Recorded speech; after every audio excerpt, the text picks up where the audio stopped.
Going to go through one more quick playthrough of the intro while we wait for folks to trickle in.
All right, that's a long enough intro, waiting for folks to show up.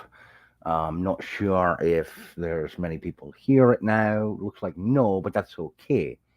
My brother in arms, Cortex, is here, and as I indicated to him in the chat, you actually don't get mentioned until the second page of the monologue. Cortex, don't worry, it's nothing bad, brother, but you definitely inspired something for today's read up, as it were. We're showing no viewers right now. Zero viewers on the screen, according to my little ticker here. That's okay though. Um, Wondering if I've been booted off the live, although I imagine there would be some kind of indicator or some kind of um, notification if I was off of the live. If YouTube had decided, you know what, he's already given us fair warning, he's going to burn himself with YouTube. I mean, if I didn't set myself on absolute fire yesterday with everything I said, I'd imagine that I should be okay. I should be in fairly decent shape to stick around for now. But we'll see how that goes. Well, I never draw an enormous audience as it is, Cortex, and that's perfectly fine. But this morning I sat down and I decided I needed to jot some notes down for myself to have kind of a proper monologue to start this broadcast. Um, And I'm not going to do this very long. I don't plan on making this a very long program. And it's my hope that what we can do is by the time I finish up this live, because I don't want it to be overly long, we can segue then into I will hop off, and perhaps you could go live and we will jump into. Oh, okay, okay. If you're not feeling up to doing a backrooms show today, that's okay. And I can just try to extend myself a little bit. I tend to be a bit of a windsock, so I can go on at length about almost nothing. I have that talent because I'm a jabbermouth. So my kids come across it naturally. There is a reason why they are natural jabberjaws and able to babble on at length about almost nothing. They earned that skill from their father. I handed down that unfortunate genetic legacy, and hopefully we'll be able to get them into the dentist soon so that they don't have to develop the other genetic legacy of terrible teeth and dental hygiene. They can hopefully take care of that, nip it in the bud early, and not develop a face that looks like it belongs on radio. So let's move in to the monologue. And I'm going to preface this by saying, no, I don't frequently jump into topics of news of the day or politics. It tends not to be the area where I do well. I don't like the idea of relying on that as the source of my material, but sometimes things happen that intersect with the realms that I am particularly interested in, including the arts. The arts, particularly writing, is extremely important to me as a storyteller. And there's been a couple of recent developments that made me want to scream until blood came foaming out of my mouth like a rabid dog. One of them being the recent, it was either yesterday or the day before, President Joseph Biden awarded the National Medal of the Arts to Mindy Kaling. And that's where we're going to begin. Mindy Kaling receiving the National Medal for the Arts is a lot like giving Unit 731 the National Medal for Science. Both tried something that was disastrous in their given fields, and when people look into their work, folks tend to cringe and feel the urge to throw up or scream. If you're not familiar with Unit 731, it was a World War II era Japanese scientific research unit, among whose many all-time hits was once taking a prisoner of war and shoving his arm through a hole in a concrete wall out into Arctic freezing air and winds until the arm was thoroughly and completely frostbitten and the cellular tissue died in his arm. They then took a hammer and broke the arm off of his body in order to study the effects on his physiology and his physical health, what would happen to the human body in the event such a thing happened. This was just one of their many great top 10 hits. This was a unit that was basically utilized in a way to perform the most horrific experimentation on human beings that they possibly could in the hopes of advancing medical science. Sounds more to me like the sort of medical science experimentation that was performed by a certain laboratory under the rat-faced Anthony Fauci when taking certain dogs and putting sandflies on their paralyzed faces to see how long it would take the bugs to eat them and kill them. So not exactly a great thing to do.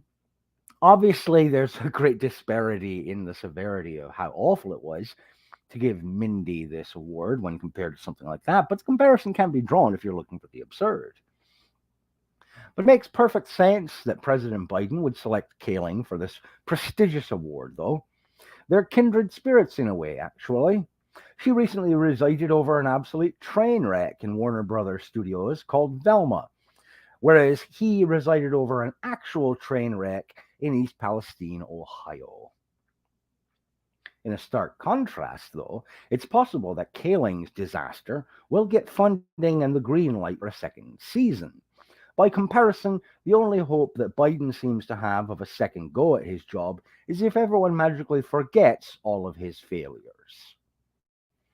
Everything Kaling gets started on seems to fall apart pretty quickly and disastrously, but she continues to fail upward. Joe knows plenty about failing upward. Just watch the guy try to board the steps of Air Force One. Moving along to the second half of this write-up, my buddy Cortex, my brother here, recently reminded me just yesterday about a character online known as Belle Delphine. And I still blame you for putting those mental images in my skull. I couldn't scour them out if I had a Brillo pad enough Ajax or lava soap to line the sink of Boston Stadium. I sort of wish that you hadn't reminded me of her. But your timing at least is good because we can tie it in with my remarks just a few moments ago about Kaling and Biden. You see, Delphine is a lot like those tracks in East Palestine. She's likely had plenty of trains run on her, and the result is like a toxic waste site that nobody should get anywhere near. The fumes above are probably full of minty STD goodness. But Belle is a pioneer in her own right, despite my distaste for her and her material. After all, before her tainted bathwater was put on sale, the people of Flint, Michigan thought that they had water problems. Now, I'm aware that the herpes water story has been debunked time and time again, but I think the bigger problem left in the wake of that mess is that we never seem to learn as a society that these tissue paper thin personalities, if you can call them a personality at all, have nothing of value to offer us beyond some very basic sex appeal and a parasocial connection that costs lonely, desperate men their money and self-respect. And the rest of us, it costs us clean oxygen being wasted on somebody with fewer brain cells to knock together than I've got fingers on my hands. If someone asked this girl what her favorite book was, she would surprise nobody if she answered Hop on Pop, because it's colorful, it rhymes, and it speaks to her desire to bounce herself up and down on an unspecified sugar daddy. And that's today's monologue.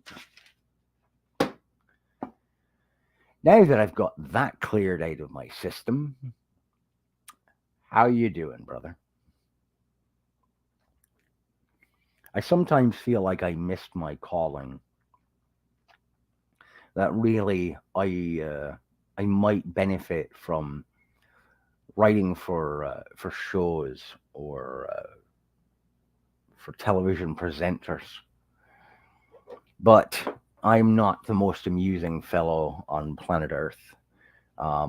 This was just something I threw together this morning. Between getting the boys up for the day, getting them dressed and fed, and getting my daughter up and ready for school, I was able to jot these things down. I had about a 15-minute window. And sadly, I didn't have the opportunity to really go through and tighten this up.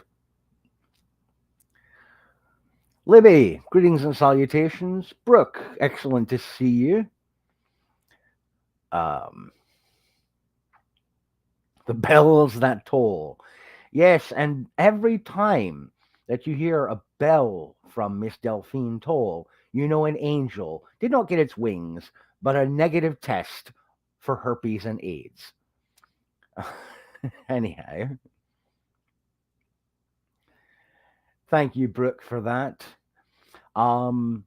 So, at the end of the day, I know what I'm going to end up having to do is download this video, the video of this live, in order to upload it to my Rumble channel, just to make sure that it manages to stay available somewhere on the internet.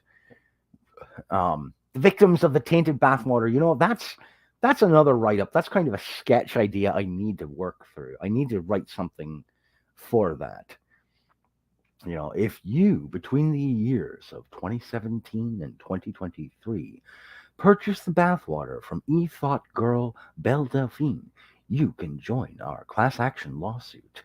Just call the number at the bottom of the screen below and tell the attorney who you speak with exactly what happened to you, where you were touched, and where the cold sores have erupted.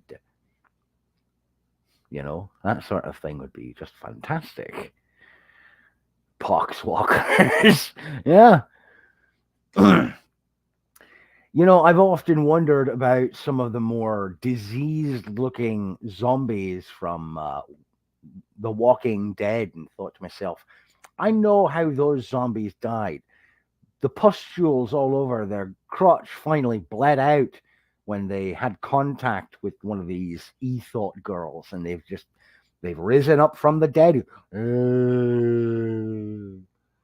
Click and subscribe. These poor numpty fuckers.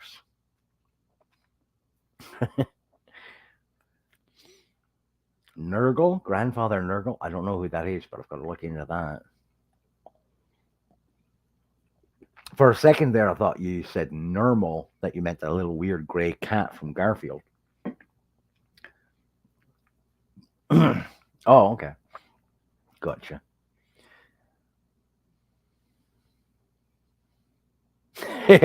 Well,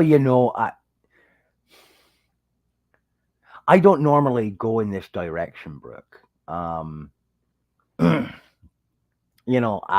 tend to lean away from this sort of banter because it's not normally on brand for me. Normally, if I'm looking to gross someone out or make them terrified, I do it in the form of writing a fiction story. But sometimes reality in life is stranger than fiction, to paraphrase the famous quotation. Oh, all right. As long as you're just talking shite, that's no problem. Um, Another thing that kind of has recently grabbed my attention by the throat and shaken it mercilessly. A lot of people, particularly in the online realm, when it comes to socio-political discussions and uh, culture war issues, there's been a lot of talk about this fellow Dylan Mulvaney. Now, this is again one of those areas where I tend not to discuss these things. I tend not to bring them up because I don't want to come down too hard on anyone. That's not who I am. I'm not the guy who hops online and jumps up and down like a sumo wrestler on somebody just because they're a little bit strange. Because I don't want to be the fellow living in a glass house throwing stones. I'm not exactly the most normal person, but this Mulvaney character is as if from another planet altogether. Recently, Dylan went under the knife and had a surgical procedure to make his face more feminine in appearance, to look more like a girl, to paraphrase whatever the hell it is that he's trying to do. This I found was very strange for me to hear about because it was one of the only times in my life as an adult that I have actually hoped and prayed for something to medically go wrong for someone while under the knife. It was my hope that whatever drill device they were using to carve away at the bone in his face could just miss and take out her tongue so that we would stop hearing him prattle on about her nonsense and an attempt to disregard nature and physical biological reality. I really don't believe that. That's just me being brutally playful in a horrifically aggressive manner. But I need to let folks know these things pass through my head at about 1,000 miles an hour, and normally I say nothing. That's actually I suspect the vast majority of folks online. We think these things, we feel these things, we don't say them out loud because we understand broadly that we, for the most part, want to live and let live. If no innocent person is coming to harm from what you are doing or what you are saying, then we want to leave well enough alone because we agree that folks need to have the ability to be weird, to be who they are. I have no personal grudge against Mr. Mulvaney. I have no personal grudge against any person in that realm. Particularly when you consider that for the longest time, one of my greatest friends, one of my closest artistic allies, and a fellow fan of all things horror and kaiju and old fashioned slasher films, is a character by the name of Sasha, Princess of Darkness. Um, she is an individual who, for the longest time, had a YouTube channel. Sasha is great. She's a big fan of classic horror from like the 70s and 80s and even the early 90s. Um, she does wonderful material kind of praising and upraising this old horror material and talking about cinematic technique and the benefits of practical effects over CGI, why the old rubber monster suits were so charming, why it was so endearing to us to have stop motion animation back in the day, how the visual presentation just hits the eye slightly different. And that even though, sure, nowadays we would look at that as clunky and, ill formed visually, it's not as appealing to us as an audience given our capacity to do computer animation and computer generated images. But she speaks with such passion about her love and respect for the old art forms of practical effects. And when I first saw her doing programs on YouTube about these things, I thought, yes, finally, here's somebody who also, like myself, deeply appreciates the old ways of horror films and television, the way that things used to be produced. I didn't know until about 7 or 8 episodes into watching her shows, she's a trans woman. I had no idea because I met her or was introduced to her as Sasha, Princess of Darkness. I didn't give a shit about that. Didn't matter. You know why? Because what she was focused on was not that. What she was focused on was horror and storytelling and narrative and artistry. That was her focus. The other stuff, she just kind of made the occasional passing mention about, but she didn't focus on it. It was not the core of her character or being or her channel and presentations. So I didn't care. I was there to support her as a creator of content, supporting the arts and supporting the genre of horror and supporting the classic old kaiju films like Godzilla and Mothra and Ghidra and Mechagodzilla. Shit like that. Stuff that I absolutely adored growing up.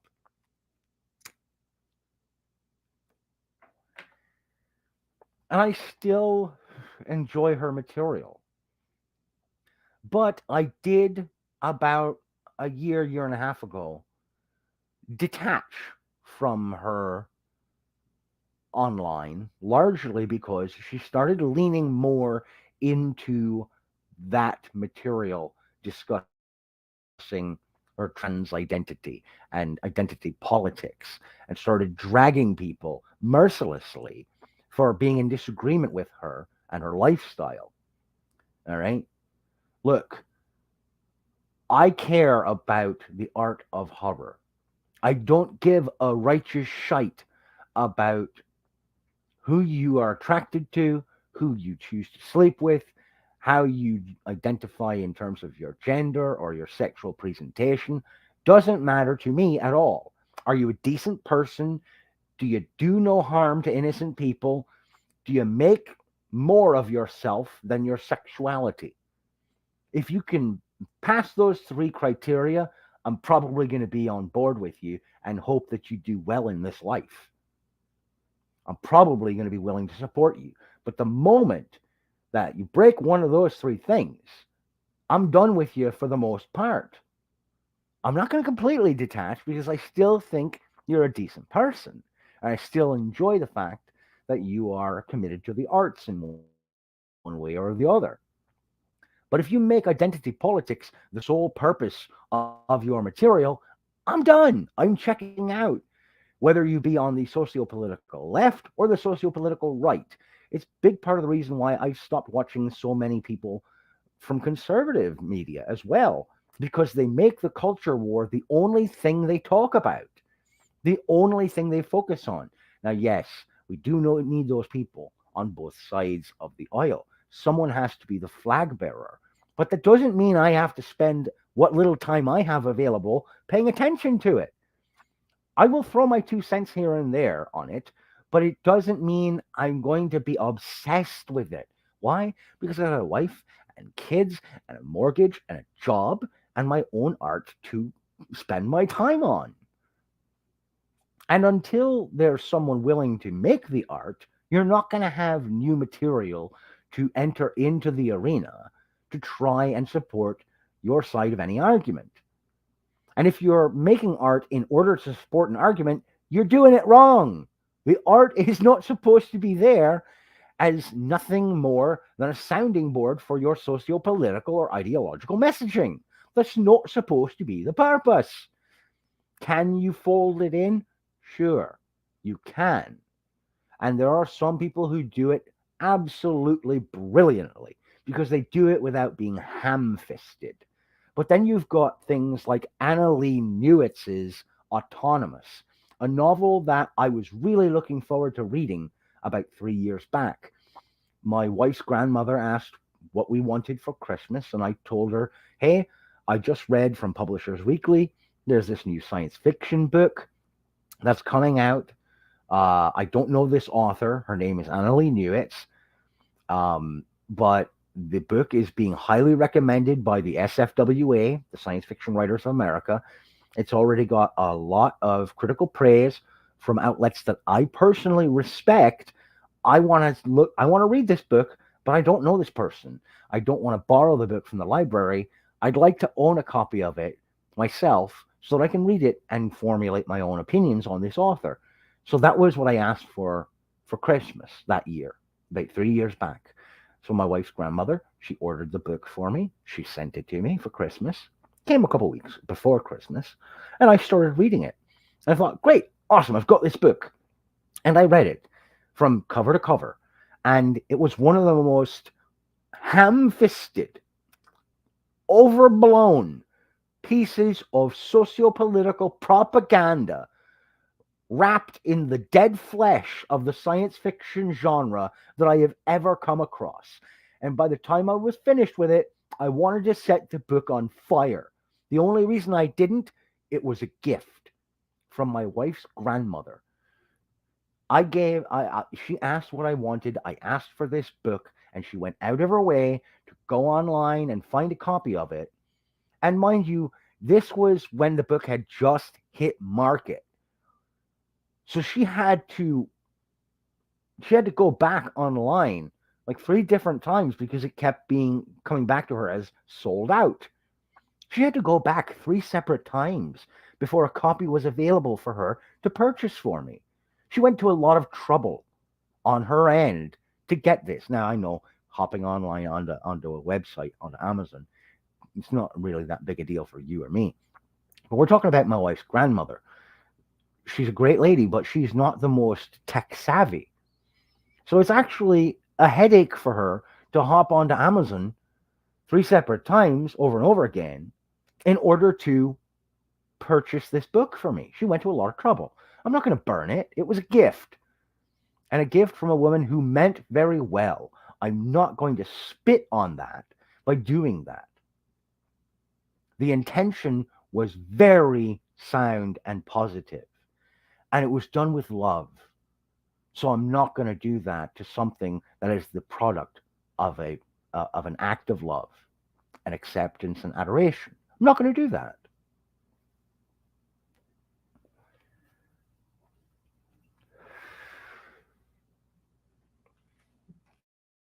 Now, what was the big word you were referring to, main girl? Sorry, I had to go off on that tangent. As I mentioned yesterday, I have a bad habit about not keeping up in accurate real time with the chat. I may have passed far too long for you to remember what I'm referring to.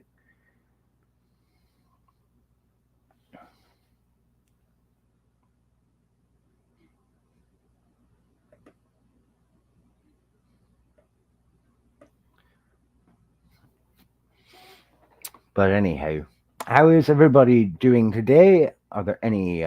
Well, just know that's a big word. Perhaps she was referring to autonomous, which was the name of the novel. Um, I don't recommend you read it. I honestly cannot recommend it. If I go through here, actually, I may have it in my review notes. I do. Haha! I've got it bookmarked even. This was my review of Autonomous by Annalee Newitz. I did a video review of this novel some time ago, and I think the video review is still up on my BitChute channel. I can't remember if it is. I'll have to check through there at some point. I may end up redoing or re-uploading to my Rumble account for it, but yeah, I mean, I have the full write-up here. 1, 2, 3, 4, 5, 6, 7, 8, 9, 10, 11.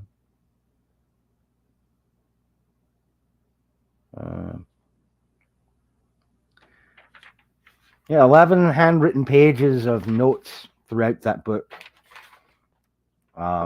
I'll briefly actually go to the verdict, my final conclusion, and I'll read you from this.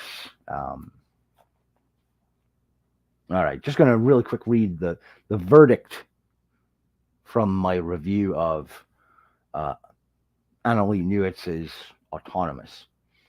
Corporate malfeasance in the ruthless pursuit of profit, fascist abuse of intellectual property law, autonomy and the right of self-determination, big pharma, the definition of self-awareness. These are all lofty ideas to tackle, and Annalee Newitz's debut fiction novel attempts to address them all.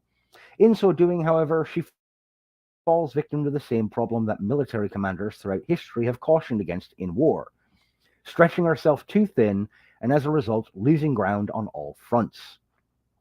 The mechanics of storytelling are pretty solid in about 70% of Autonomous's narrative, but suffer from being peppered with insider techno babble. Character growth is only really achieved by 2 of our story's 4 primary protagonists, and Jack isn't even one of them. Of those 2 that do grow, one, Elias, only seems to be allowed to grow in order to facilitate Paladin's own development. The concept of intellectual property ownership is only viewed through the impact to medicine. Some display of the stifling of artistic integrity as a result of this extrapolation would have been nice. And lastly, but most importantly, there is the utter lack of technique in threading the subtext of the author's socio-political message into the narrative. I did not set out to read this book for review. I asked for a copy as a Christmas gift since my wife's grandmother insisted that she get me something, and I had seen this title in Publishing Weekly's Top 10 Sci-Fi Titles of 2017. Oh, good God, this was even longer than 3 years ago that I read and reviewed this. And I found the blurb for the book enticing.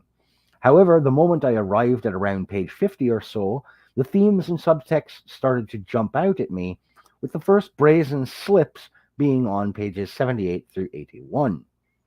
Part of what baffles me is how few other critics or reviewers have picked up on some of the observations that I have recorded here in this notebook.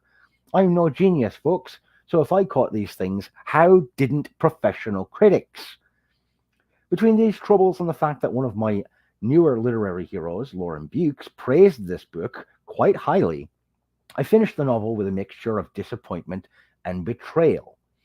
On a complete side note, jacket designer Will Stale should be commended for the exquisite job he did in creating the dust jacket imagery for this book. The visual green block around a novel being a shackle with a chain that ties to the back cover is quite visually genius, and the use of the second O along the spine is divine. Troubling, however, is the possible interpretation that the text on the other shackle, advanced praise for Autonomous, is meant to be a subliminal nudge that readers should likewise give it kudos. Then again, I might just be paranoid on that score. My final thoughts. If you're a fan of sci-fi intrigues and can read without critical analysis interfering in your process, you might enjoy Newitz's Autonomous. For the rest of us, however, who are capable of deeper and critical thought, I would recommend moving past this book if one is in search of top-tier sci-fi this holiday season. I give it a 5.5 out of 10. But yeah, that was just the end verdict of my review of Autonomous. My goodness, I read that quite a long time ago. I didn't realize how long ago it had been. Thank you, Brooke. No negativity in our vicinity. That's right. That's kind of another downside is, unfortunately, many of the things that I end up reading for review are absolutely terrible. Unlike, for instance, Light Dawning by Ty Arthur, another from the reviews. It was a grim, dark fantasy setting, per the author's email to me when he sent it to me. Got the first few paragraphs of the book were crisp and efficient. It drew the reader in immediately into an environment that's truly tense and established a tone for the setting, if not vastly detailing, but it was a solid opening and really hammered home a sense of despair, doom, and gloom. It set the tone for the story, and it was rather wonderful. Oh, it's a sci-fi setting for D&D, Cortex. The D&D campaigns that I always DM'd or GM'd back in the day were always sort of a blend of fantasy and science fiction. I refer to it by the term fantastical science fiction or scientific fantasy science. Also, again, science fantasy tends to be the sort of material that I both write and that I GM for. Definitely some of my older campaigns I think you would have enjoyed. Ty Arthur's introduction to Tala and her instance of trauma is handled quite well, using mostly inference and avoiding over-the-top gratuity to convey the awfulness of the violent act being perpetrated upon her. However, and I am not alone here, using the R word, because I'm on YouTube, I don't want to get completely destroyed. Using the R word as the primary catalyst for a female character's development or awakening has become something of a trite device in genre fiction, a easy out, as it were. Now, mind you, I wrote this review back in 2017, and I already knew then that it was tired and done to death. I gotta get more familiar with 40K material. Next up, I'm almost done reading Peter Straub's Ghost Story, Cortex, and the next book on my to-be-read list is Heroes of the Space Marines. So I will be diving into 40K very soon. I think I've only got about 100 pages left in Ghost Story, so I'll be able to dive into that short story collection pretty soon. And then some fun can definitely be arranged. An arrangement can be arranged. I would probably tend towards play by text post in the Discord or something of that nature, because everybody has, we're all adults. We have work, we have jobs, we have kids, we've got, we've got only so much time available for us at the same time together. Now, the whole brother thing, I did have somebody on my Facebook, actually my sister-in-law, put up a fairly, I find it amusing meme post where it says, anytime someone uses the word brother to refer to a friend, I think they're pretending to be a Hulk Hogan. I just thought, I call everyone brother when it's either a male colleague or coworker or friend. The word brother comes out of my mouth quite a bit, just in casual conversation. I never think of Hulk Hogan or Macho Man Randy Savage when saying it, but sometimes I will admit it kind of creeps in there into my head. What you gonna do, brother, when these 24-inch pythons come raging all over you? And the growl at the end there almost sounds like Macho Man. Oh yeah, I look like this because I can't wipe my own ass. Yeah. Sorry.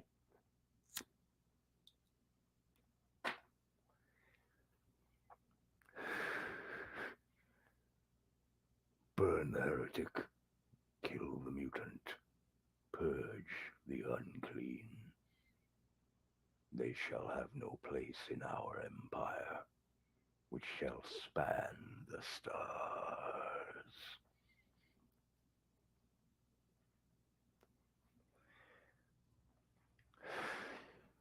Heretics. Heretics as far as the eye can see.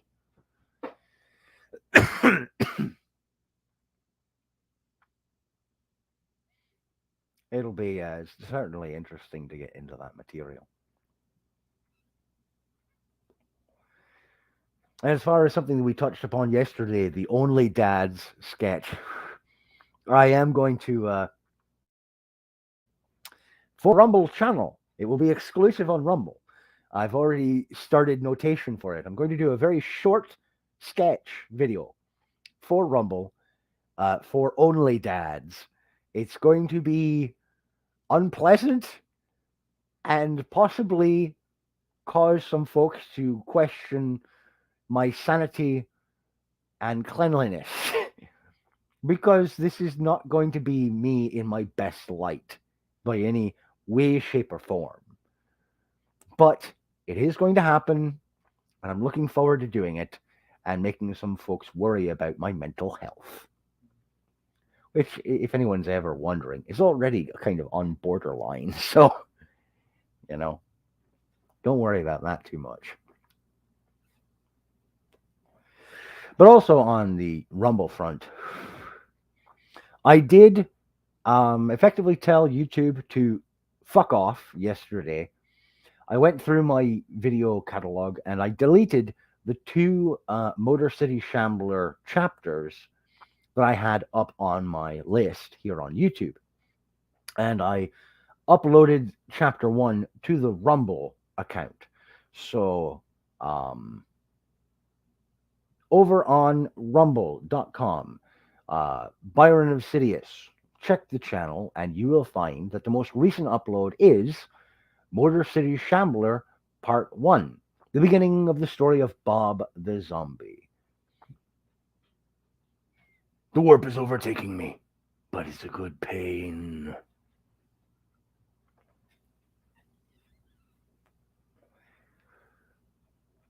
Let them in. Let them feed your hatred and drive your fist.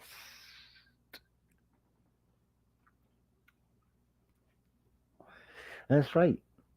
That's right. YouTube can piss off. These live presentations on YouTube, once I have the capacity to live stream on Rumble, these live streams on YouTube are going to go away. And if and when I do stream, which is still fairly, low numbers, I'm going to go over to Rumble. I don't stream frequently, but when I do, I want to be able to do it over there rather than here.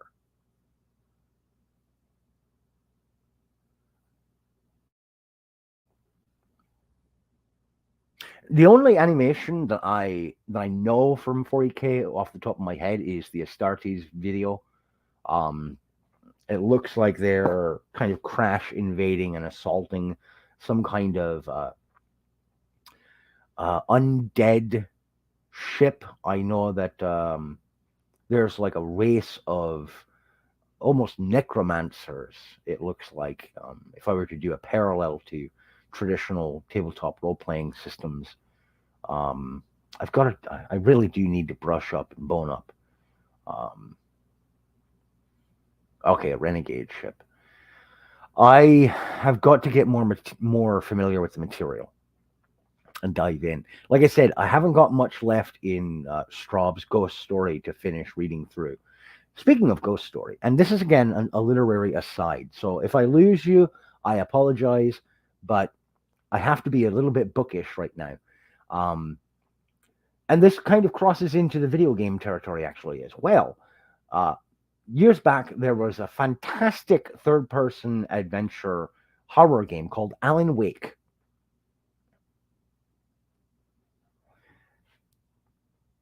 Ah, okay. Um, Alan Wake was a game produced by Remedy Studios, who their lead program or product designer and principal writer for Alan Wake was a man by the name of Sam Lake. Sam Lake wrote the story for Alan Wake. He also did a lot of the writing for Quantum Break and for the game Control. Wonderful series of games. Remedy Studios has some tremendously talented uh, storytellers and sound people, sound engineers, audio professionals working within their confines.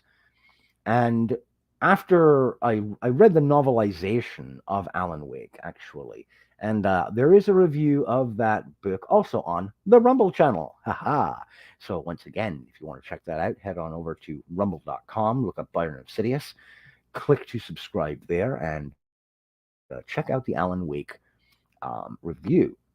But I talked about it a little bit in my review of Alan Wake, that there was some fantastically done supernatural elements to that story. And reading through Ghost Story by Peter Straub right now, I find myself thinking, holy good God, there's a lot of parallels in the material of Ghost Story and Alan Wake as a narrative. And going back through, discovered that the copyright date for Straub's Ghost Story was 1979, and in 1981 there was a piss poor film adaptation of the novel, which was absolutely dumped upon. The Rotten Tomatoes score on it critically and amongst audiences is in the basement, and I was fascinated, so I went and I watched the movie, and it deserves the terrible rating it has gotten. It's absolutely not horrific in a good way. It's just a piss poor movie, and there's minimal tie-in to the original novel as I'm currently reading it. Now, true, I haven't finished the novel. I'll probably finish it later today or tomorrow, because I do tend to read in large chunks when I have the available time. But this is a brilliantly written story by Straub, and it came out way back in 1979. So I hopped on Twitter, which is an unfortunate thing that I do from time to time. But I found Sam Lake's account, and I started, I clicked to follow him, and I just posed a quick question. Mr. Lake, greatly appreciate the work that you have done on Remedy Studios games. A question was, how much, if at all, was the narrative for your Alan Wake story influenced by Peter Straub's 1979 novel, Ghost Story? Now, I haven't received any response, and I don't expect to. The man has a lot of followers. I'm sure he's very busy working with Remedy on whatever the next project is. I'm hopeful that he will respond eventually. He may very well not. I don't expect him to. That's that's one of those things where I keep my expectations very low because I'm a relative nobody online, especially on Twitter. I've got like, I think, 20 followers or something like that. Not many, but I felt compelled to ask the question because there's so many similarities between that story, Ghost Story, and Alan Wake, and the Remedy universe? Um, I felt compelled to ask. And I tried to do it respectfully because I don't care if he says that there was no influence at all. Okay, maybe there wasn't. That's a thing that does happen. Parallel artistic thought stream or process. You have stories that are very similar, that they didn't necessarily influence each other, but great minds think alike. And they have a tendency to have some overlap. You look at things like the films. Oh, good God! I'm trying to think of a good couple of examples. Um, there's Armageddon, and there was another film that came out around that same time, similar similar hypothesis for the basis of the story. I think maybe it was Total Impact. I don't remember, but very similar concepts, different studios, different directors, different actors involved, but very similar plot lines and base concepts. They came out roughly a few months apart from each other, and a lot of folks made a big row about the fact that, well, these movies are almost the exact same movie, one versus the other. Who ripped off whom? It's possible nobody ripped off anybody.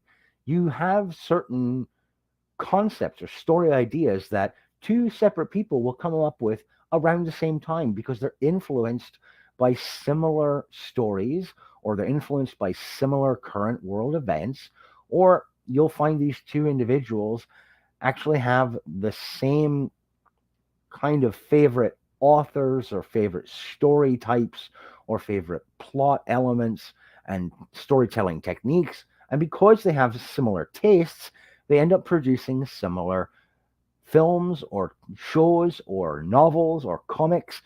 It's not necessarily that one is influencing the other, it's perhaps they both have similar base influences. It does happen. It's not outside the realm of possibility. Um, so I wanted to ask him if he had any influence from Straub's story. Again, I'm not holding out hope that he'll respond, but if he does, I will be ecstatic that I get some kind of response and get to know one way or the other, because I prefer clarification versus interpretation. In the hierarchy of literary analysis, clarification is at the top at all times. I've gone over this before. I'm not trying to repeat myself or uh, go over the same thing over and over again. I apologize if you've heard me go on at length about this sort of thing before, but it bears repeating because people seem to forget about it constantly, or they dismiss it because here I am, a genre wonk, talking about it yet again. But you have clarification is greater than inference, is greater than interpretation. Interpretation is the bottom rung of literary analysis. If it's the only thing you have available to you, use it. Sure. But don't rely on it when you have inference or clarification available to you.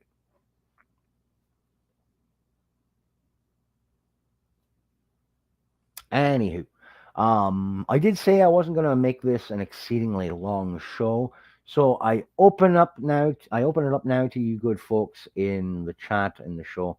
If you have any comments, questions, or concerns, to level them at me now, and I will do my best to not drone on too long and bore you with my responses.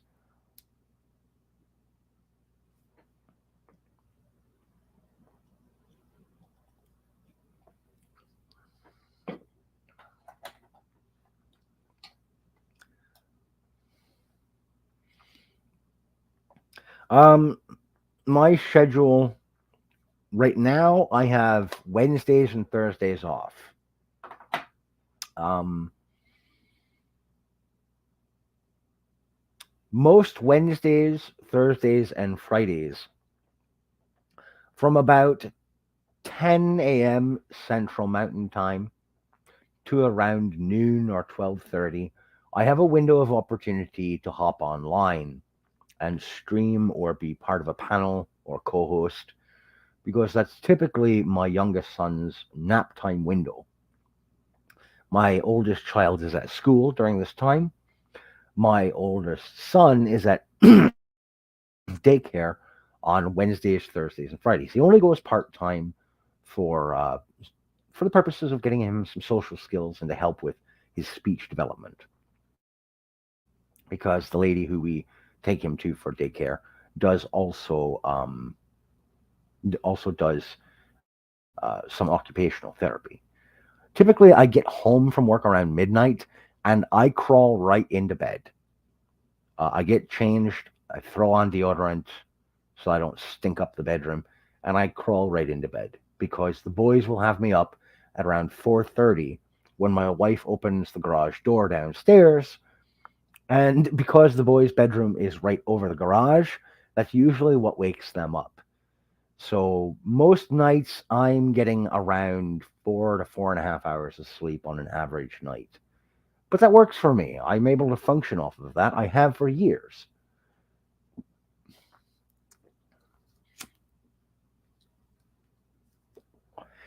It's better than being woken up by reveille, which I gotta tell you, that's no fun.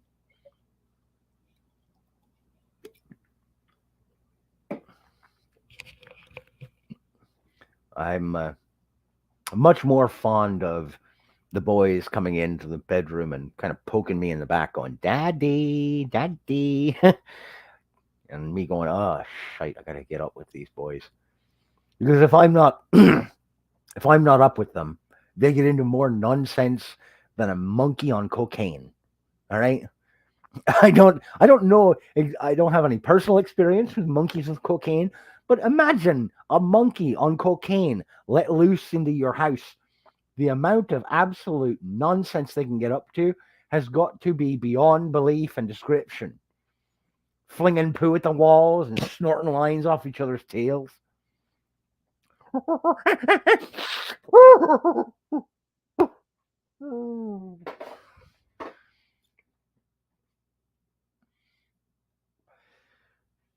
By the way, small side note. Um, at the end of the show yesterday, Belgian Dan, good guy, love that guy. He made a reference in the chat to something I used to do back in my blog TV days. Whenever I would do a stream, every now and again, I would grab a copy of one of my books and I would wave it on camera and I would go, buy my book, buy my book, buy my book, buy my book, which was itself, in and of itself, a reference to an animated show from the 90s called The Critic, a show that featured the voice of John Lovitz as the principal character, Jay Sherman. Um, I think the show only lasted two or three seasons.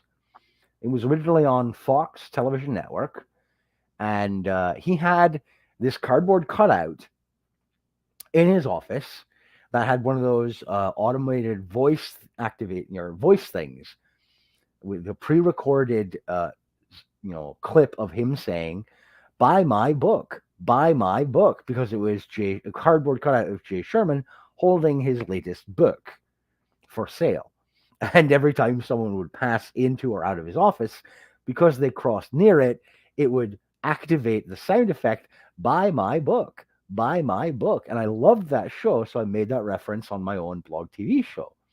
And it became kind of a running gag with my audience over on blog TV and my friends who could come in and watch. They'd start spamming that in the chat. It was fantastic. It was a good time. I kind of miss the days of blog TV. Um, in terms of that audience, I miss those folks. A lot of them were great people. Not a lot of them are still around in terms of coming to these shows or chit chatting with me. But Belgian Dan, medicated, lubricated YouTuber, he's been around for a long time. He's come back to pop into these shows every now and again, and I absolutely adore the man. He's good people.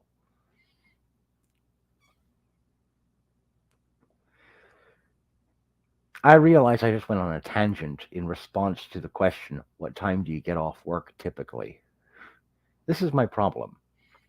I say I'll be done and I'll try to make it quick, and then I just drone on and on.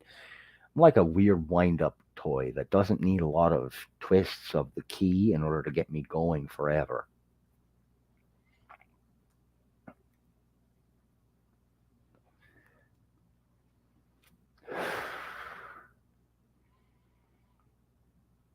But if we were Cortex to do any kind of 40K like tabletop group or something, um, I'm not as familiar with the lore as you are, but I am one of those people who is what's referred to as the eternal DM or the forever DM. Um, I've rarely ever been a player character in another person's setting. Um, it's typically because I enjoy telling the story. Um, it's what I do. I tell tales. Probably part of the reason why I get so long-winded on this shit. Hmm. I've read some good and some bad about Roll20. Um, I've come across both positive and negative feedback on it. The systems that I'm interested in these days tend to be more rules light systems, like Tiny Dungeon or Tiny Dungeon Second Edition, Tiny Frontiers.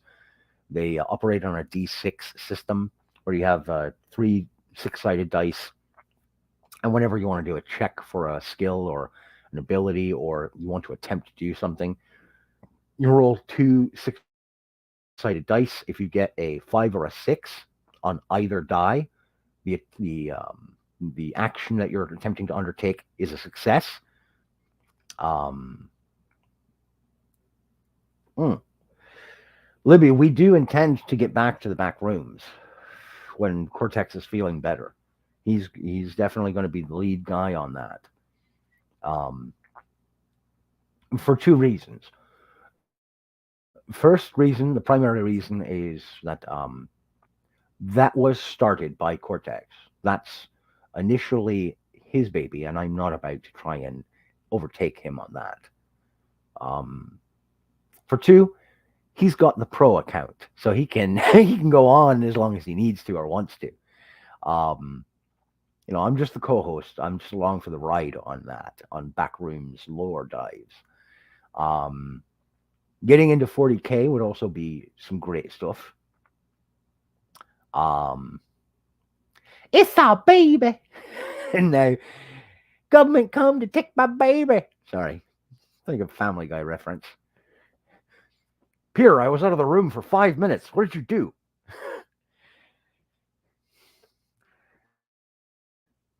So you're not going to drink anymore, Peter? Nope, not going to drink anymore. Okay, Brian. Wait a minute. What is that? Crack? What? You're going to stop drinking just because you can't drink anymore? You're going to smoke crack? All right, Brian, I won't do it. Huh, all right. Comes back in the room 5 seconds later. Peter, I was gone for 5 seconds. What did you do? Government came and took my baby.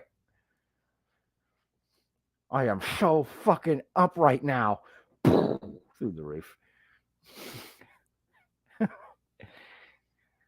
And then, they had the secondary reference a few episodes later with Nancy Pelosi, or when Brian met Rush Limbaugh, and Brian broke into Nancy Pelosi's office and she sat there with a crack pipe. Are you here to take my baby?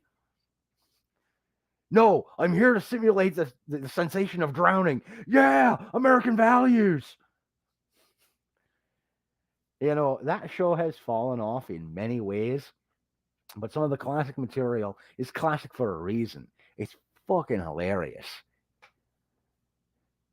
And I'm more than willing and happy to say that. I hate Bewitched. Rah! Oh, yeah, that seems like a real reasonable reaction.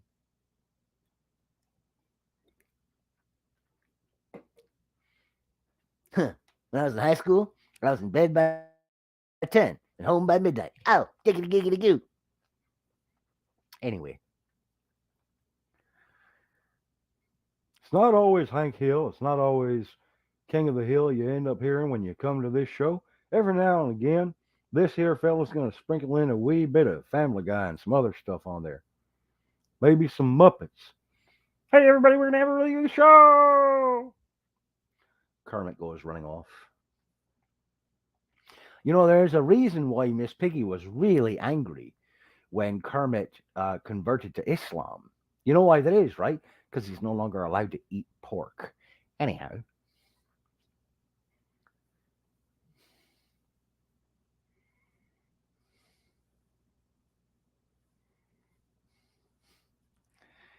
Yeah, not exactly the most family friendly show I've ever done.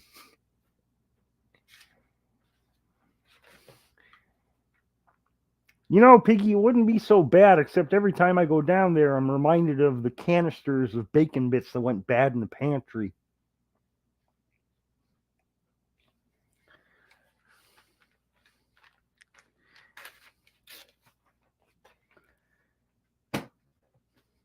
One of these days, I'm gonna get struck for doing those voices or making those references because someone's gonna say, "Hey, we don't like our characters being shown in this light." Motherfucker, you let them get away with it on Family Guy and Robot Chicken and American Dad for years. Tactical Bacon, like Hogs of War, another great classic PlayStation game that I think you should try streaming on your channel sometime, Cortex.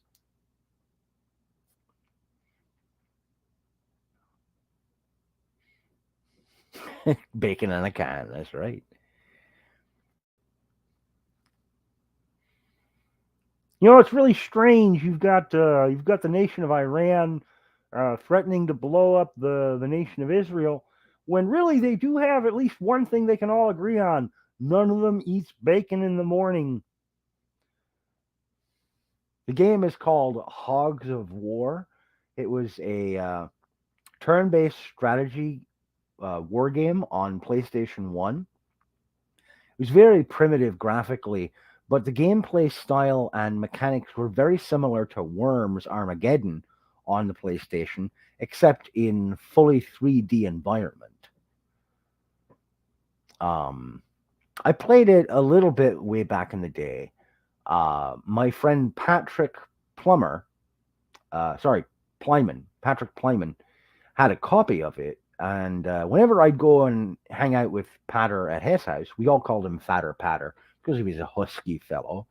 And his name was Patrick, so it rhymed, and we were a bunch of kids and savages. So we just came up with Fatter Patter. And he went with it because he didn't give a shite. We were his friends. He's like, we're guys and we're friends. We bust each other's balls. That's how we do. But he always had like the most weird esoteric collection of games for the PlayStation 1 and for the N64. That's how it was over at his house that I played Body Harvest for the N64. Weird little game. I mentioned it a little bit yesterday.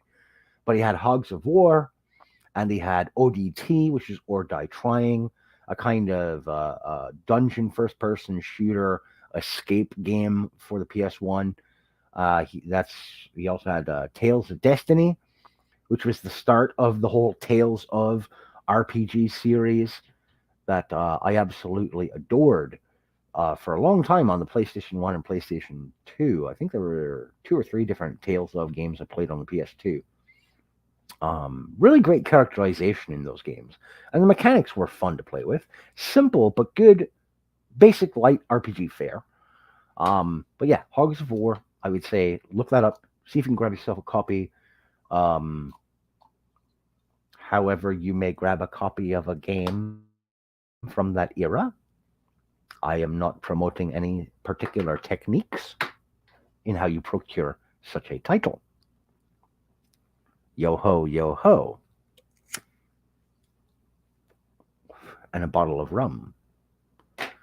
Now, that may seem to some people to be kind of borderline promoting a particular technique for getting a video game program. You're free to interpret that if you'd like. because I will offer no clarification. And what did we say before? Without clarification, all you have remaining is inference or interpretation. There's more to it than literary analysis. You can use these tools for other types of conversations.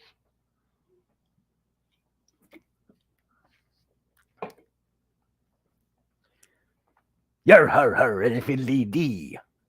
It's off to the high seas for me.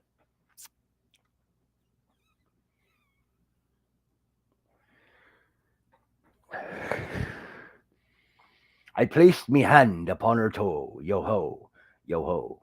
I placed me hand upon her toe, yo ho, yo ho. I placed me hand upon her toe. She said, you're way too low. Get in, get out, quit fucking about, yo ho, yo ho, yo ho. Anyhow.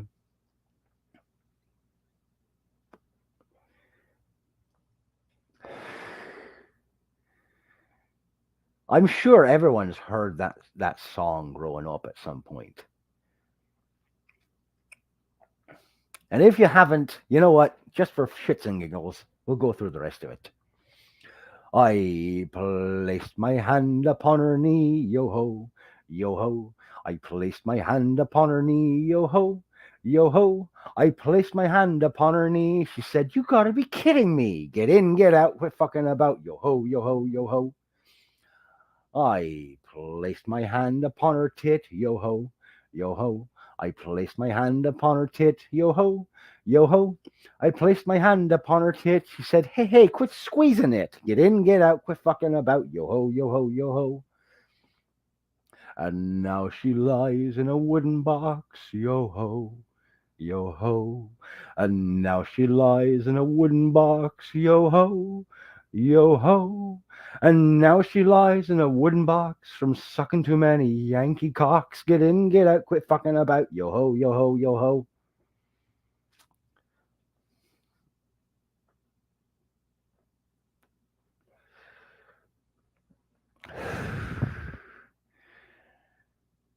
I think it was my oldest brother who taught me that.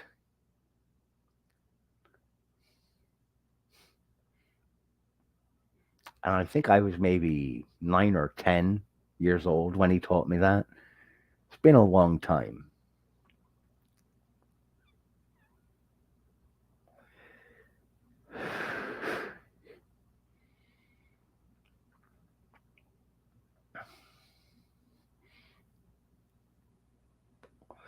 I should know better than to sing.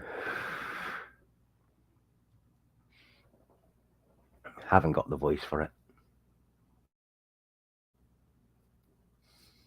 Yeah, I know. Just reaching back into the way past of ago, going into the land of ago. Memories and material dredged up from childhood or young adolescence, and remembering those moments fondly. And thinking back to the days when, James Cameron had just made the biggest impact cinematically on the world with Terminator 2 in, what was it, 1992, 1993. The days when I was 10, 11, 12 years old. Thinking back on a lot of those times, I find myself, like many people, feeling a wee bit nostalgic. Way hey and up she rises, way hey and up she rises, way hey and up she rises early in the morning. Um, I think back to those days, and like I said, like a lot of folks think, you you remember it fondly and with great deal of nostalgia because at that time in your life, you didn't have the responsibilities of day-to-day adult life. You didn't have the expectations of, well, you've got to do something about this. It wasn't rested on your head. And that's why so many people have this sense of euphoria when they think back to references from their childhood and early adolescence. Because we weren't expected to try and fix the world. We were just expected to try and live day to day in it. And that was it. Now, I am part of the very tail end of Generation X and the beginning of the millennial generation. I often identified more strongly with Gen X because of punk music, because my parents are immigrants, so they raised my brothers and I in a slightly older world perspective and worldview. Um, but something that a lot of folks kind of overlook about that is a big part of the reason why so many of us kind of shrug our shoulders and say whatever about a lot of things is because we were literally growing up in the shadow of a mushroom cloud and the tail end of the Cold War. There was a sense throughout society that the entire thing could come crumbling down over top of our heads with the push of a handful of buttons, not understanding just how infinitely close we got to a world left nothing more than a radioactive wasteland and turning into the kind of hellscape one sees in the Mad Max films. We were so close to having that be the reality we faced. Part of the reason why people enjoy the Fallout franchise video games as much as they do is because it gives us a peek into a fictionalized version of a world where we didn't slow down. We didn't stop the Cold War and it turned hot. And the hellscape that the people in those games live in is what we narrowly avoided in our childhood. We could have been looking at having to go into bunkers in order to survive or growing into radioactive mutants. While the possibility is slim, most people would just die. Mutations were a possibility that we examined very closely. Think about Teenage Mutant Ninja Turtles, okay? I recognize that it may seem fallacious to go down that road, and what the hell are you talking about, Josh? What was the whole premise behind the ooze? It was radioactive waste that leaked onto a set of turtles and a rat for living in the sewers of Manhattan, for God's sakes. But the premise was we live in a world where nuclear waste and radiation and mutation could potentially be in our future. So why not we take a look at something perhaps a little more lighthearted, but to examine the possibilities of here are some of the horrors of the world we could be looking down the barrel of if we let things go too far. That was the shadow draped over us in our childhoods like a black blanket. We grew up in a time where our very existence on a day to day basis was under constant scrutiny and question of will we survive this? Will we be able to continue? And a whole lot of folks seem to have forgotten that at the time, those of us who were children living in that perspective of the world, we were told in almost all our media, in almost all of our books and our comics and our television shows, our cartoons and our movies, the very worst could happen. So be kind to each other where and when you can. Because the people who have control and influence over what will happen to our world, they don't know you, they don't care about you, and they will end up determining whether you grow up in a world that is livable or not. And you, kiddos, have no control over it. So be kind to each other while you can. The horror and terror of living in that environment was obviously detrimental, but there was something positive that came from it. And the positive aspect was be good to each other, be kind to each other, love one another, and give each other the benefit of the doubt as long as you possibly can.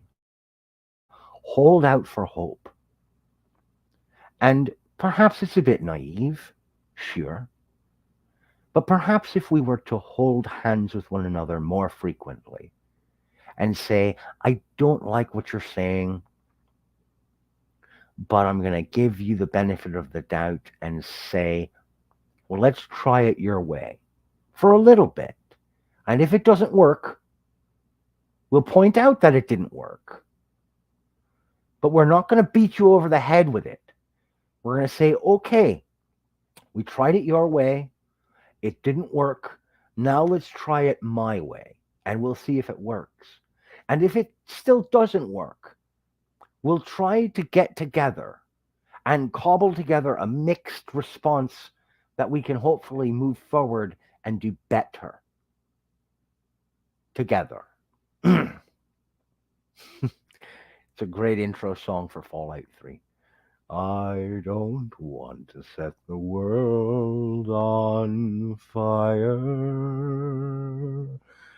I just want to start a flame in your heart. Ooh. Very good tune to start that program off on. Anywho, I've done it again. I said I was going to be done like almost half an hour ago. And I've just been rolling on, being who I am. Anyway, any last comments, questions, concerns, or requests?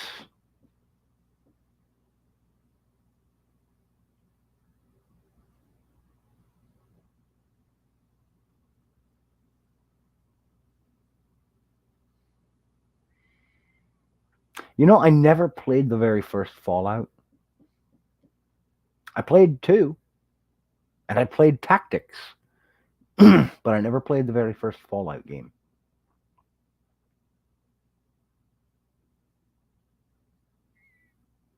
Which I look back on and think, man, I really missed out on that.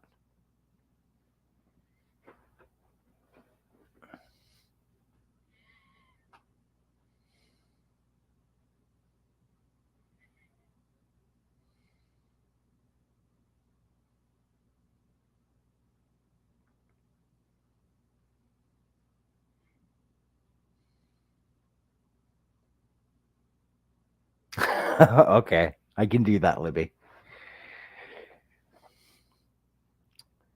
All right.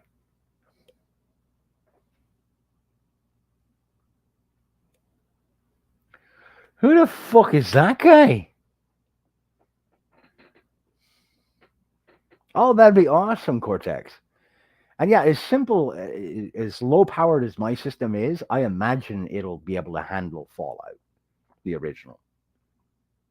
That'd be great to play that.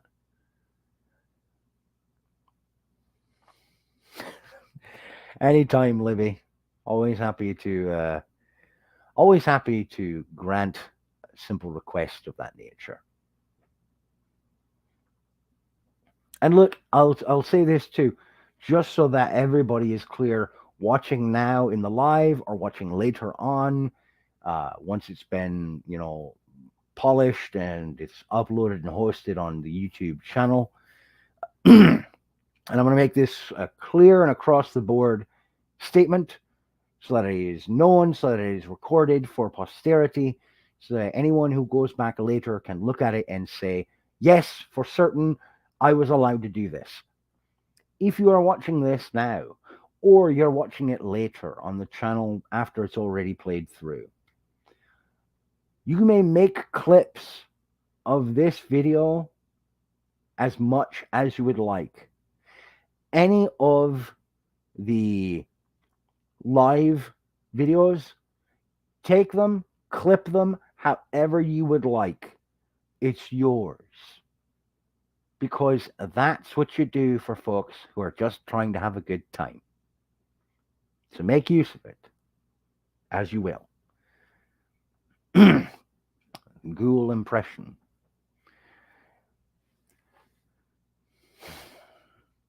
I can think. I see. Okay. Best ghoul impression. What are you doing here, smooth skin? You don't belong in. what is it? The Undercity? Shit, I don't remember the name of the place. Hold up. I'm going to look up and see if I can. Because the ghoul at Point Lookout was interesting enough character, too. Let's see. Best lines from ghouls in Fallout 3.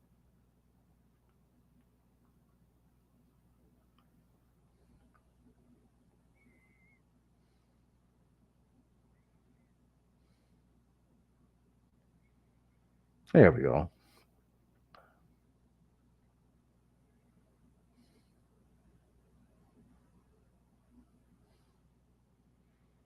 Uh,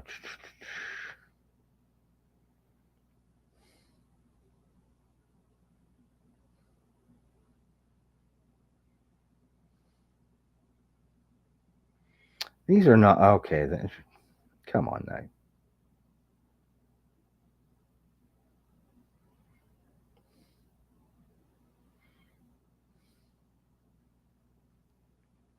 Was it Desmond Lockhart?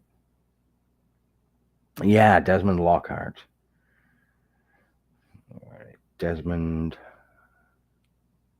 Underworld. That's right. All right. Desmond Lockhart quotes. Here we go.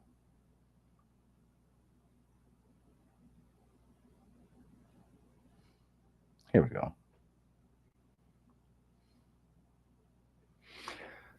All right. From Desmond Lockhart from the Point Lookout expansion of Fallout 3.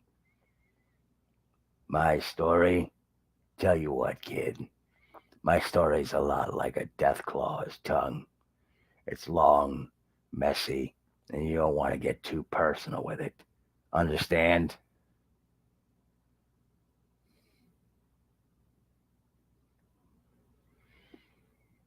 Not mind you that I think you smooth skins are all alike, but you do tend to have the same reaction when you see someone like me pulling up. You think to yourself, is this one going to scream and try to eat my face, or can I have a conversation? Ah! Anyhow.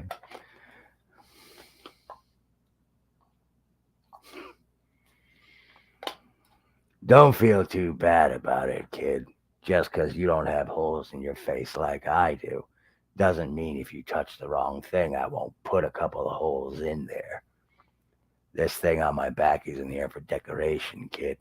I know how to use it. And the next time you touch something I don't want you to, you'll have holes too. Unlike mine, yours won't heal from getting near the nuclear reactor down south. You'll just bleed.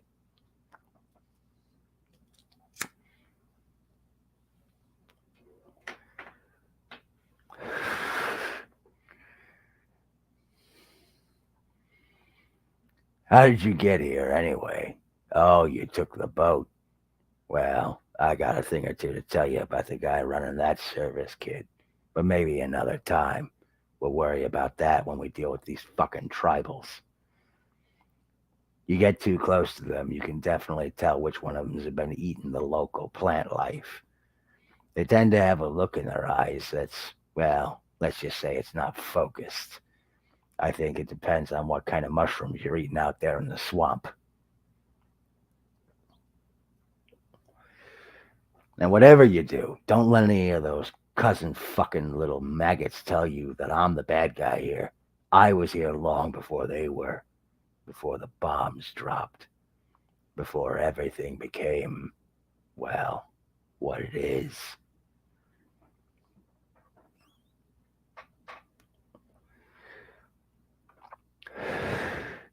I remember the old times when the worst propaganda you'd hear on the radio was talking about the Chi-Coms and all of their subterfuge, talking about spies infiltrating the great United States of America.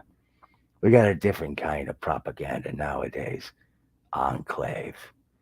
They got some kind of jackass calls himself president. President of what? Look over this great landscape that you're supposed to be the unifying leader of. You can't find more than 5 people around each other who don't want to fuck each other to death, shoot each other to death, stab each other to death, or just plain eat each other's faces. You ask me, the current United States of America is looking a lot more like it did just before the end of the war than it did any time before it. You ask me, that's no way to lead a country. You want to be a leader? You drop the bombs where they deserve to be dropped. Have you heard anything about those Chi-Coms ever since then? No, you haven't, because I don't think they survived.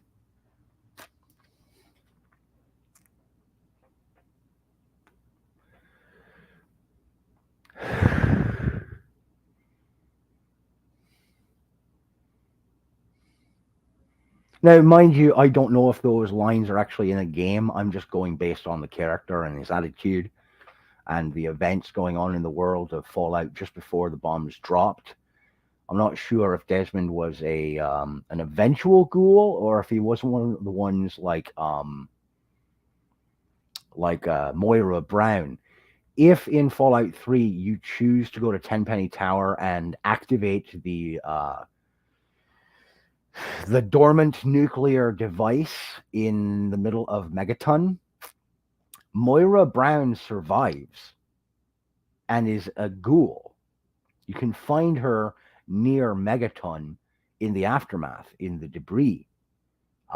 She's out in the wasteland near Megaton, and she is an instant ghoul.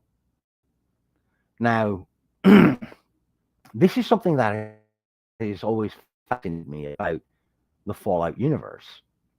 Is it was my understanding there's two different sort of versions of ghouls, not just the feral versus the civilized, but there are those people who, because of intense, sudden exposure to high levels of radiation, they turn almost instantly into ghouls. And then there's those who just fucking die. And then there are people who they are exposed long term over a great deal of time to radiation. Sorry, excuse me. And they eventually turn into ghouls. And I've always wondered what determines the survivability of something like that. Because Moira was right in the middle of Megaton. Her shop was a stone's throw from a nuclear bomb. And unless you detonate that bomb, you do not find her outside of the town of Megaton. How did she survive? Hey, Miss Luck.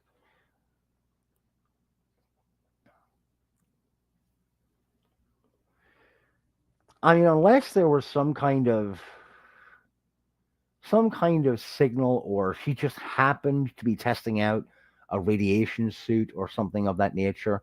Because if you go through the quest line of Moira's Wasteland Survival Guide, there is a quest wherein she has you test out the effects of protection for a radiation suit.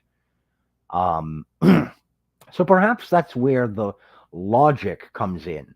Perhaps she had a radiation suit that she was testing, and she happened to be out in the field, double checking your notes to see if the notes that you took were accurate and that the radiation protection suit could help you survive a nuclear blast.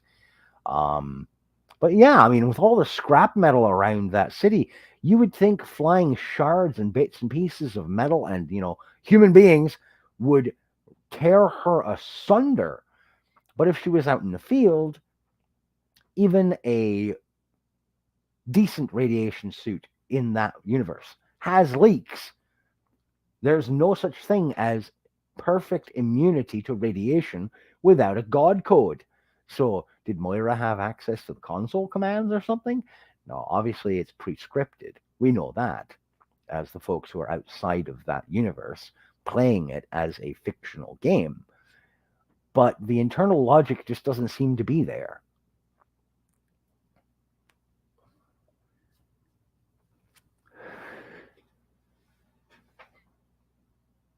A brief little bit of Desmond again, improvising here.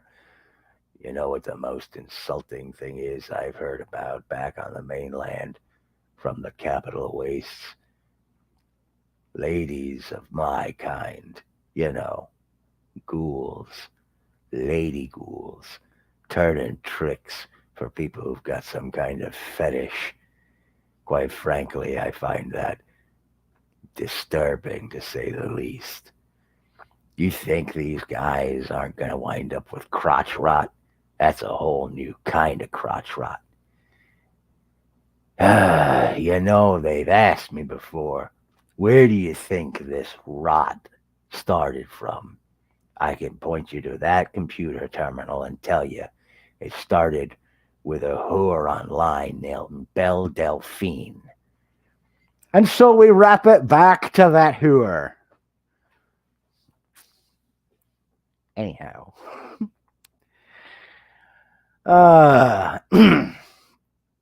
That's right, Desmond, spitting straight facts.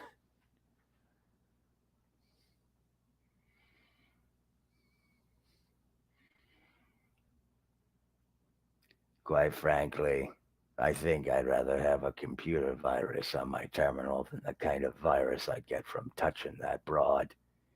No thanks. I've already got enough sores on my body. I don't need to add to my collection.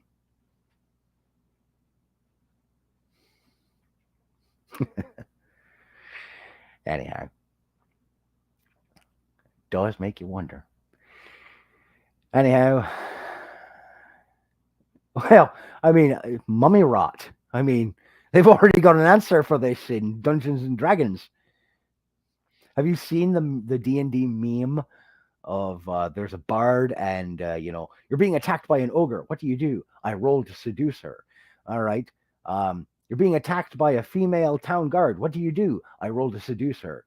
The mummy priestess is about to attack you. What do? I roll to seduce her. And the last panel is the bard holding a pillow over his groin on a medical examination table, and the doctor asking, "Where did you get the mummy rot?" So I think maybe that's our answer. Is fellows who've got a death wish or want to go ahead and sacrifice their no-no bits. It's just a quick and simple answer right there. Painful, I imagine. Could you even imagine every time you went to go take a piss, it'd be like there's a flamer with its barrel attached to your groin. You're just spraying fire, diseased fire. Anyhow, Lord Almighty. I have really lowered the bar on my own expectations for myself on this stream. Anywho, I do hope that I do hope like that's not the thing that's going to get me taken down. I really hope that it would be, if something's going to get this video removed, I would hope it would have been in the first 10 minutes with the monologue and not something right here near the tail end, because that would just make me feel like a fucking numpty to have made it this long and not get kicked off the platform or told, naughty, you can't say such things. But if it was something more from the early portion of the show. Anyhow, that's going to do it for me for today, ladies and gentlemen, for now at least. We'll double check back. I'll check in with you later on, brother Cortex, and see if there might be the possibility of doing something later on if you're feeling better and up to it. But we'll kind of play that by ear. Anyhow, ladies and gentlemen, I would like to, from the bottom of my heart, thank you for tuning in and taking the opportunity. As I have mentioned earlier, I would encourage you to head on over to rumble.com. And if you're not already subscribed there, or if you don't have an account, create an account on Rumble for yourself so that you can view videos that are either not allowed or are not promoted on YouTube, that are buried deep down in the algorithms. One thing that I am going to want to try to do, um, I am going to try to reach out to a couple of creators who I highly admire, but who I know that it's going to be effectively like pissing in the wind to try and convince them. But there's a couple of folks who I would love to see migrate their audience over to Rumble as well. And I've mentioned them on the show before. Savage Books and Shady Do Rags. I love those guys' presentations and their channels. And I think that Rumble as a platform could really use more creative endeavors and artistically minded users to grow that arena on the Rumble ecosystem. Because right now, there's not much there on Rumble for folks of a more artistic bent. There's not a lot of channels there who dive into literary analysis or talking books or talking about critiques and analysis of art forms such as animation, television, movies. You get a lot of the huge names, you get a lot of the bigger names and the well known celebrity type channels or the gigantic followings. But Rumble as a platform needs those mid tier and small tier creators if they want to truly have a place to compete from. And I would very much love to see Rumble succeed there, where unfortunately, I have to admit, BitChute kind of has failed. And as much as I am a proponent of BitChute, and I still love using that platform, it's not got the same direction. It's not going in the right direction right now. It actually seems to be kind of going in the wrong direction. It's following a lot of the playbook of YouTube. Largely, that may come down to because BitChute's beta stayed of the United Kingdom, and the United Kingdom and Britain has some very tough legislation and regulations regarding online video sharing platforms and the speech regulations thereof. Plus, it just seems like BitChute really doesn't have its act together when it comes to promoting material on their own platforms in other places. So, for the time being, I again am going to try and reach out to those folks and ask, hey, have you considered using Rumble as a backup site or a secondary place to put your material? Because there is an audience there that deserves to have literary analysis and critiques, that deserves to have artistic endeavors uploaded to that platform and shared there. There is a dearth of material on Rumble of that sort. Right now, not a lot of people who are making that kind of material. For the most part, Rumble is a socio-political video presentation space, heavily steeped in the culture war and socio-political issues and commentary. That's fine. That needs a home too. But that can't be the only thing you bring to an audience. That can't be the only part of your brand. You need the small guys like me and the mid to decent sized folks like Shady and Savage Books. You need those folks to bring over an audience that appreciates that material and doesn't want to get burned out on the socio-political and the culture war. You need folks who can be happy warriors who can say, no, I'm not here to talk politics, but I am here to share horror and fantasy and sci-fi and talk books and talk comics and talk uh, artistry and narrative and technique. And let's have some fun and talk video games too. Video games, thankfully, gaming is growing a little bit more on Rumble. Hopefully, that can be an inroad for the other folks like myself, as I've mentioned before. Anyhow, that's all for now, ladies and gentlemen. Head on over to Rumble, subscribe there after you make yourself an account. Thank you for tuning in. Thank you for listening.